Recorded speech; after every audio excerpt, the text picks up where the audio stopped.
Good afternoon प्यारे बच्चों।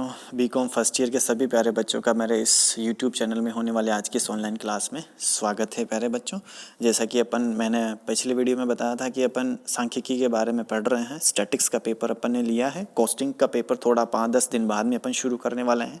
इस मैटर को थोड़ा सा जल्दी खींचना है, काफ़ी लेट अपनी क्लासेस शुरू हुई है ऑनलाइन। तो आज के वीडियो में अपन देखने वाले हैं सांख्यिकी का विषय या क्षेत्र, यानी कि स्टैटिक्स का क्या स्कोप होता है। छोटा सा वीडियो में इसमें रखूँगा, थ्योरिकल मैटर है, सिर्फ मेरे को ये बताना है कि आखिर सांख्यिकी में होता क्या क्या है। पिछले वीडियो में भी इसके बारे में मैंने चर्चा की थी, उसमें प्रगति के बारे में चर्चा की थी कि सांख्यिकी विज्ञान है, कला है, या कला एवं विज्ञान दोनों है, ऐसे मैटर पे अपन ने पिछले वीडियो में चर्चा की थी। आज अपन देखेंगे कि सांख्यिकी का विषय क्षेत्र क्या है। तो देखिए स्लाइड में आप देख सकते हो क्या लिखा गया है सांख्यिकी के क्षेत्र के बारे में। सांख्यिकी के क्षेत्र में सांख्यिकी विधियाँ और व्यवहारिक सांख्यिकी, ये दो चीज़ें हैं। अब ये है क्या, थोड़ा सा बताऊँगा इसके बारे में। सांख्यिकी विधियाँ, बहुत सारी विधियाँ हैं सांख्यिकी की।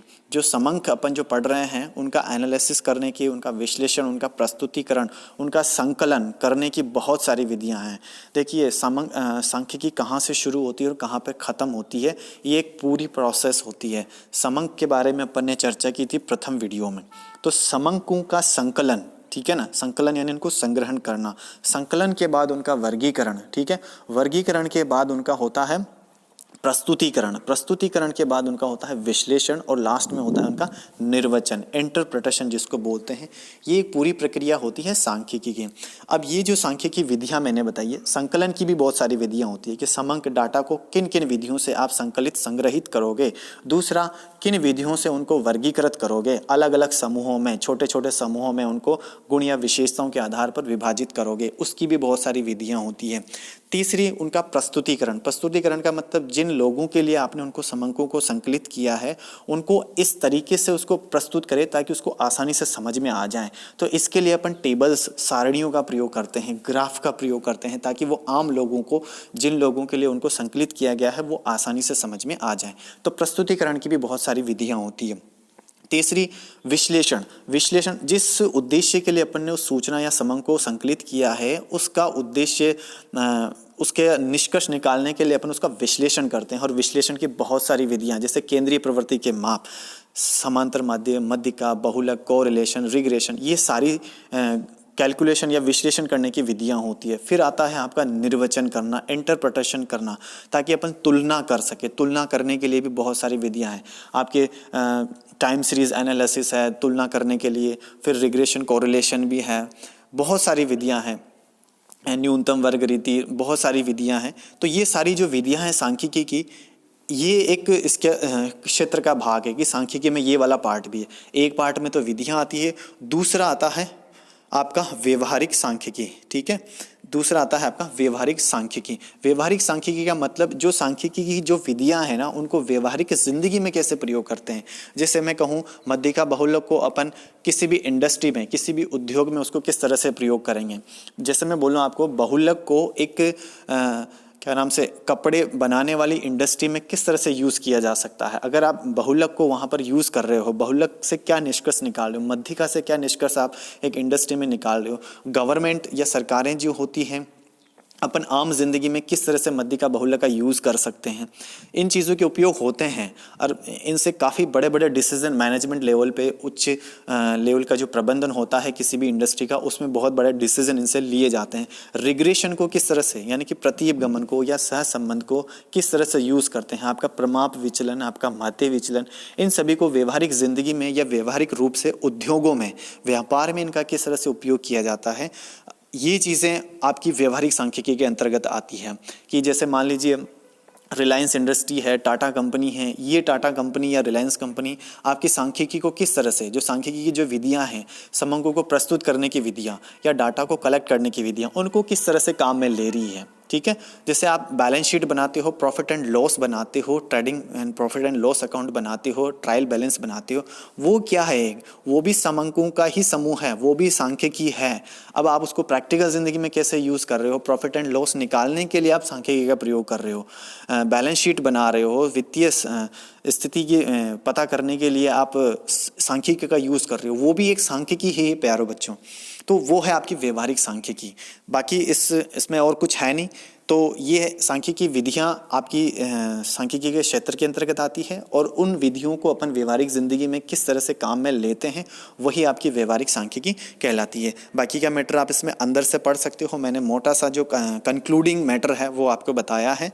अब अपन बढ़ते हैं कि अगला इसका अपनी जो सांख्यिकी है उसका अन्य सब्जेक्टों के साथ किस तरह से संबंध है, अपनी सांख्यिकी अन्य सब्जेक्टों में कितनी काम आ रही है और अन्य सब्जेक्ट अपने सांख्यिकी में कितने काम आते हैं, ये अपने को पता करना है। तो चलिए बढ़ते हैं अगली स्लाइड में। ये देखिए सांख्यिकी का अन्य विज्ञानों के साथ संबंध, कौन कौन से ऐसे विज्ञान या सब्जेक्ट हैं जिनसे अपना सांख्यिकी सब्जेक्ट संबंधित हैं। सबसे पहले आता है आपका ये वाला, सांख्यिकी और गणित में भी संबंध है। सांख्यिकी गणित के बिना पॉसिबल ही नहीं है और गणित में भी सांख्यिकी का प्रयोग होता है क्योंकि अंक है, गणित के क्या है, अंक, संख्याएं हैं। ये संख्याएं किसकी होती, गणित की होती है।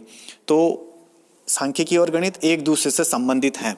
ओके, तो ये आपकी गणित और सांख्यिकी में भी संबंध हो जाता है इस तरह से। तो स्पष्ट है प्यारे बच्चों इससे कि गणित और सांख्यिकी एक दूसरे से जुड़े हुए हैं। गणित की बहुत सारी थ्योरीज, जोड़, गुणा, भाग, ये सारे, गुणा करना, भाग करना, द्विघात समीकरण, ये सारे अपन सांख्यिकी में यूज़ करते हैं। गणित के बिना सांख्यिकी पॉसिबल नहीं है। जो सांख्यिकी में जो आंकड़े, जो संख्याएं अपन लेते हैं, सिर्फ गुणात्मक सूचनाओं से सांख्यिकी पॉसिबल नहीं होती है, संख्यात्मक सूचनाओं से ही सांख्यिकी पॉसिबल है, संभव है। ठीक है, तो सांख्यिकी और गणित एक दूसरे से संबंधित हो गए। दूसरा है सांख्यिकी एवं अर्थशास्त्र। सांख्यिकी और अर्थशास्त्र, अर्थशास्त्र का पेपर भी आप पढ़ते हो, EFM, आर्थिक वित्तीय अध्ययन, जो भी है आपका मांग और डिमांड आपके उसमें पढ़, ये है आपका सांख्यिकी एवं अर्थशास्त्र। सांख्यिकी एवं अर्थशास्त्र किस तरह से एक दूसरे से संबंधित हैं। सांख्यिकी के मैंने बताया कि सांख्यिकी के नियम और सिद्धांतों को अर्थशास्त्र में भी प्रयोग किया जाता है। आप डिमांड का या मांग का नियम पढ़ते हो, वहाँ पर संख्याएं यूज़ की जाती है, प्रिंसिपल यूज़ किए जाते हैं कि डिमांड, कीमत और मांग में किस तरह का संबंध होता है, वस्तु की कीमत और मांग में किस तरह का संबंध होता है। तो वही चीज़ है, सांख्यिकी और अर्थशास्त्र एक दूसरे से जुड़े हुए हैं। अर्थशास्त्र में आप डिमांड, अब डिमांड से संबंधित डाटा, वर्किंग कैपिटल, पूंजी, विक्रय, ये सभी चीज़ें आप क्या होते हो, अर्थशास्त्र में पढ़ते हो। तो अर्थशास्त्र की ये चीज़ें अपन सांख्यिकी में भी पढ़ते हैं। बहुत सारी चीज़ें हैं। वर्किंग कैपिटल का अनुमान लगाते हैं तो उसके लिए अपन क्या करते हैं, कार्यशील पूंजी की गणना करनी होती है और विक्रय का अनुमान लगाना होता है। तो इन सब चीज़ों के लिए अपन सांख्यिकी की विधियाँ यूज़ करते हैं। स्टैंडर्ड डिविएशन यूज़ करते हैं, रिग्रेशन इक्वेशन यूज़ करते हैं, न्यूनतम वर्ग रीति यूज़ करते हैं। जब आपको अर्थशास्त्र में मांग का पता लगाना है या वस्तु की कीमत का पता लगाना है, एकाधिकार, न्यूनाधिकार, ये सारी चीज़ें आप पढ़ते हो, पूर्ण प्रतियोगिता, इन सभी में ग्राफ यूज़ करते हो आप। ये ग्राफ किसके हैं, सांख्यिकी के हैं। ठीक है ना, तो ये एक दूसरे से संबंधित हो गए इस तरह से कि सांख्यिकी का यूज़ अर्थशास्त्र में किया जाता है और अर्थशास्त्र के बहुत से नियमों, सिद्धांतों का भी इसमें अपन सांख्यिकी में यूज़ करते हैं।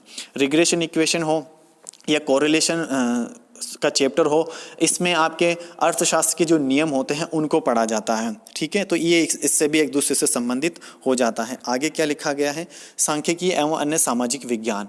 सांख्यिकी के साथ जो अन्य विज्ञान हैं, इतिहास, भूगोल, समाजशास्त्र, राजनीति शास्त्र, शिक्षा शास्त्र, संगीत आदि, इन सभी में भी सांख्यिकी का यूज़ होता है। शिक्षा शास्त्र यानी एजुकेशन में भी यूज़ होता है।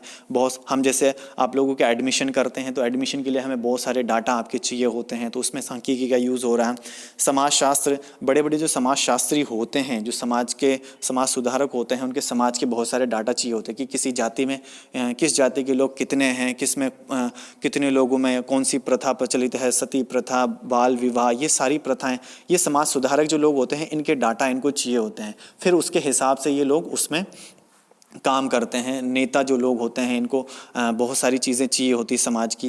जब इलेक्शन आते हैं तो चुनाव से संबंधित काफ़ी सारे समीकरण बनाने पड़ते हैं, किस तरह का कैंडिडेट खड़ा करना है, किस समाज से उसको खड़ा करना है, ये सारी चीज़ें। तो वहाँ पर भी स्टैटिक्स काम आती है समाजशास्त्र में। राजनीति शास्त्र में भी काम आती हैं, राजनीति में बहुत सी जगह स्टैटिक्स काम आती है, इलेक्शन से संबंधित डाटा। ये सारे शास्त्र, सारे सब्जेक्ट एक दूसरे से जुड़े हुए हैं और ये सारे सब्जेक्ट जो हैं सांख्यिकी से जुड़े हुए हैं। प्रत्येक सब्जेक्ट में सांख्यिकी का यूज़ किया जाता है।